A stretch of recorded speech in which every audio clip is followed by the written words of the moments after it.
All right, you guys ready to get started? All right, my name is Adam.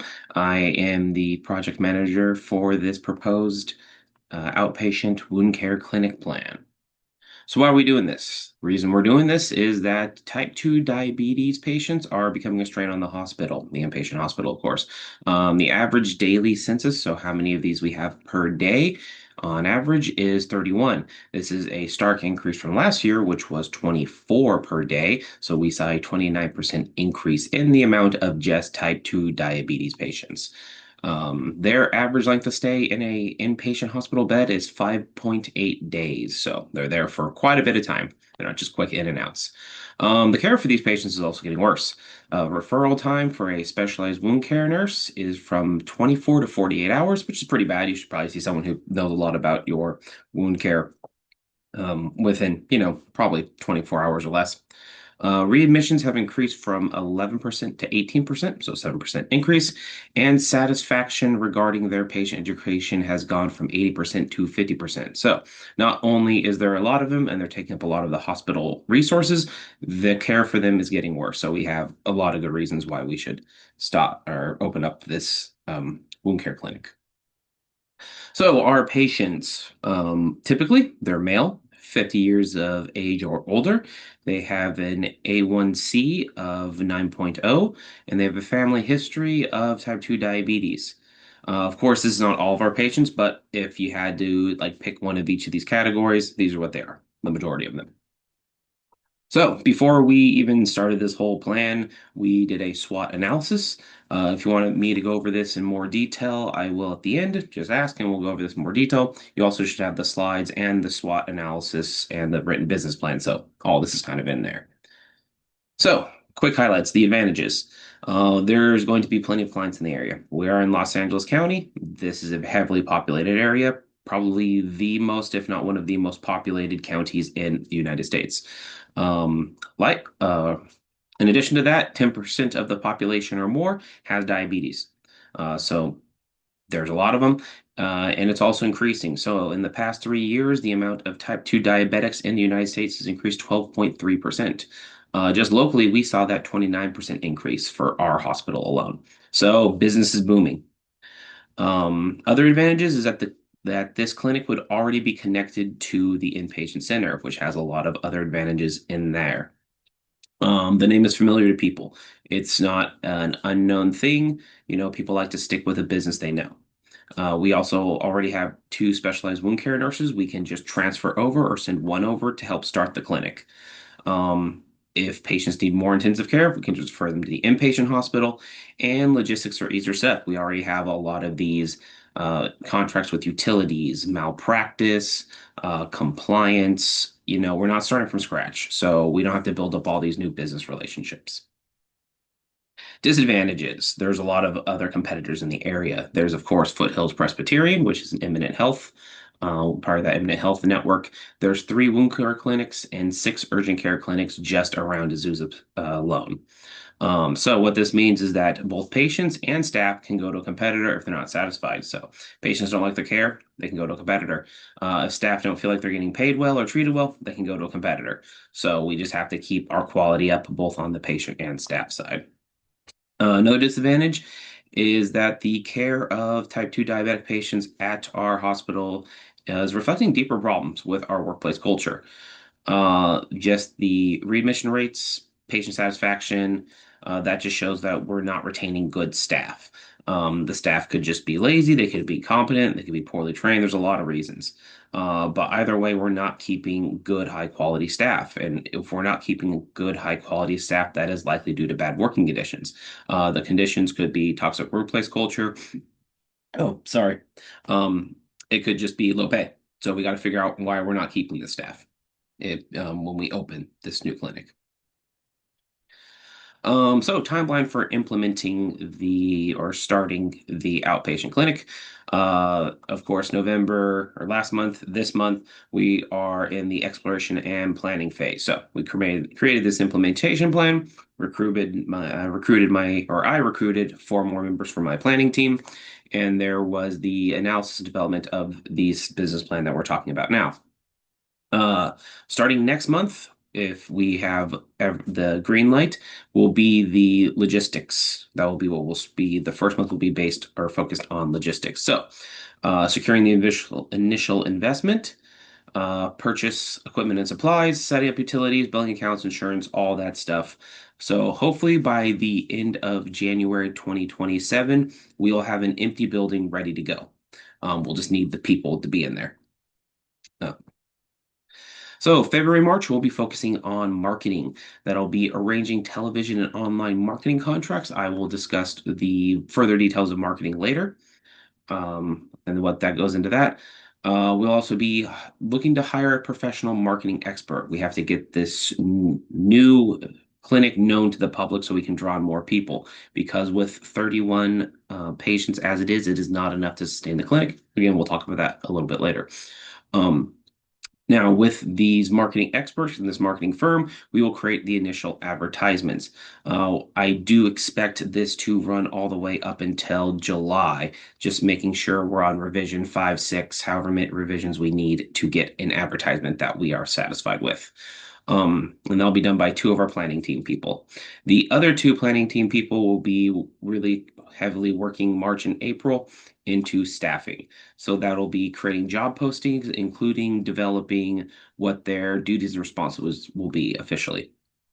They will also be developing the educational and training materials for staff after they got hired. And of course, when we're looking more towards the April timeframe, we'll be recruiting either internally from, oh, there's a typo right there, from the inpatient hospital, or we'll hire outside. May and June will be our pilot program. So how this is going to work is we're going to get patients that came to the inpatient for diabetic wound care, and we're going to slowly refer them to the outpatient clinic. So once we have all the staff, we're ready to go. We'll just start slowly referring people to this trial outpatient clinic, and we'll gradually increase the daily census to see if we can handle the full patient load that we're expecting. At this time, we'll also monitor progress and address any issues we may have with the program, what things are functioning, and maybe some equipment isn't working, whatnot. Hopefully, by the beginning of July 2027, we'll have most of the problems worked out, and then we'll open the clinic fully. At this time, we will start our aggressive marketing campaign, and so just anyone from the public can come sign up and start doing business with us. So our anticipated revenue is $1.43 million. As you can see here, this is the average daily census is increasing by one patient per month. There's really no data to show how much your budget will increase the number of patients when doing these sort of things. There's marketing's way too unpredictable. But with our aggressive marketing campaign, we believe this is a fairly reasonable expectation to be able to jump up at least one extra patient per day each month. So that's how much we're expecting to get at the end of the year total. These are all of our anticipated expenses. Of course, payroll is our greatest expense. That's going to be $711,000 at the end of the year. Our operating expenses, utilities, medical supplies, office supplies, marketing, all that is expected to be $556,000 a year. Medical supplies does include pharmaceuticals. That's probably the only thing that's not really clearly listed in there. And then lastly, we are looking at the capital expenses in that orange to the right. Those are going to be one-time purchases. As you can see there, it's going to be mostly just a vital signs monitor, glucometer, and treatment table for each of our three assessment rooms, and then just a IV pump and a defibrillator, one for the whole clinic. So by the end of the year, we expect to have a grand total of 1.43 million, or sorry, totally messed up. $143,000 is how much we expect to make at the end of the year. Now, of course, if it wasn't for that $200,000 initial investment we plan on getting, this would not be a profitable clinic. However, once we got to the month of March, we did become profitable, according to all of our projections. And if you look at the bottom chart, what it shows that if we have at least a average daily census of 38 patients per day, this clinic is financially stable. It's a little bit profitable. $11,000 a year, not great, but it is can at least keep itself afloat and allow more business to go through the inpatient hospital. So we're not entirely focused about being super profitable, but if we become financially stable, then the inpatient hospital can become more profitable. That's the hopes. Um, Also, the whole improving care, important. If we have better care, we have a better reputation, which again, we'll go over that a little more. Sorry. How we're evaluating our clinic. We're going to have two financial measures, two quality measures. The first financial measure will be monthly quarterly profits. Obviously, probably the most important thing. If the clinic is not profitable, cannot sustain itself, then it's going to fail, be a tax on the hospital. We might as well just send all the patients back to inpatient hospital. And this is directly linked to our average daily census. How much revenue we make is based entirely on how many patients we can bring in per day. And preferably, we would like to have inpatient, or sorry, private insurance and self-pay.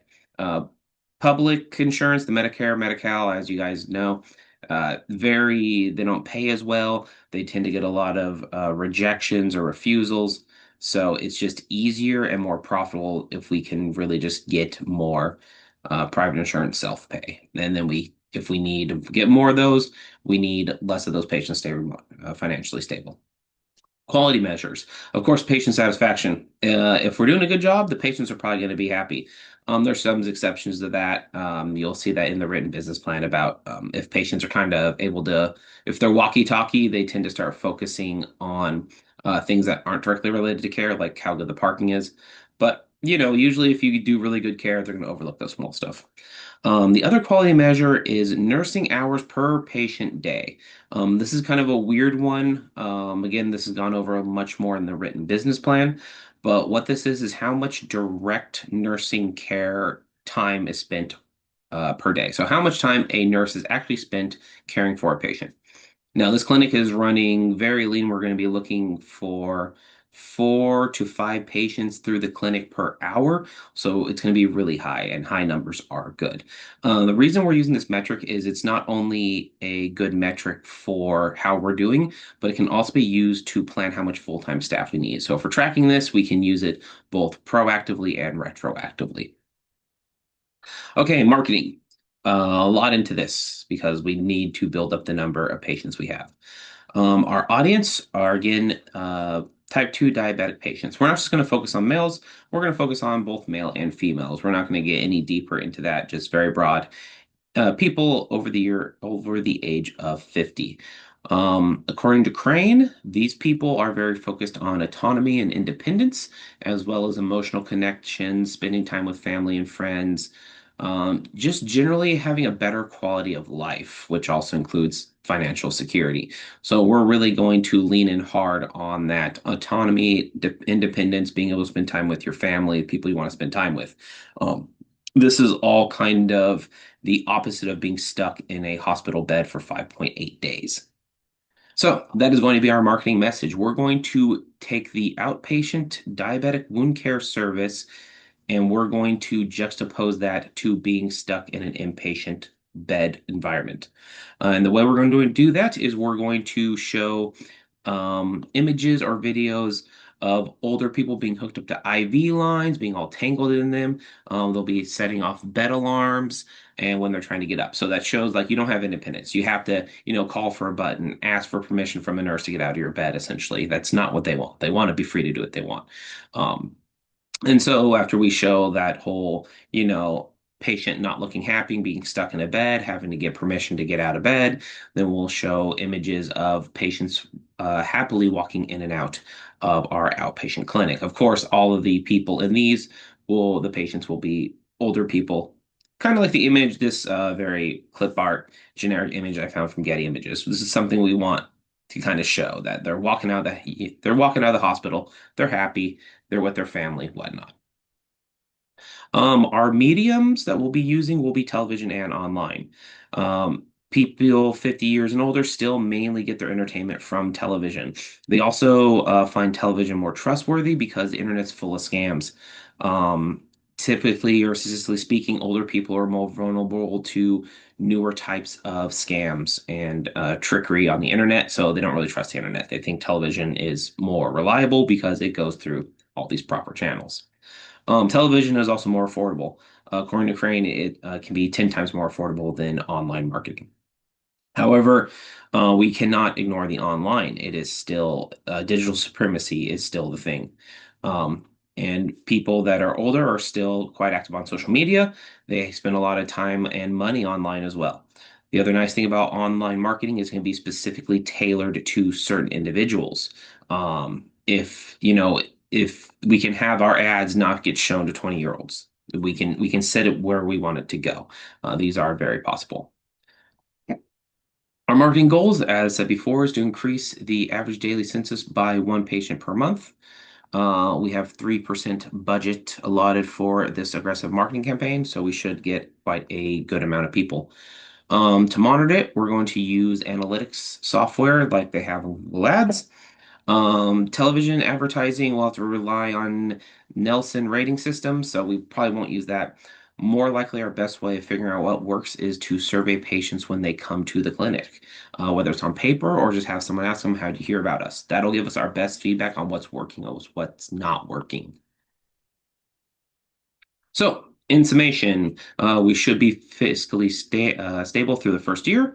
We only need a average daily census of 38 patients per day to remain financially stable. This will help open up beds at the inpatient hospital, and this will also provide higher quality care to diabetic patients.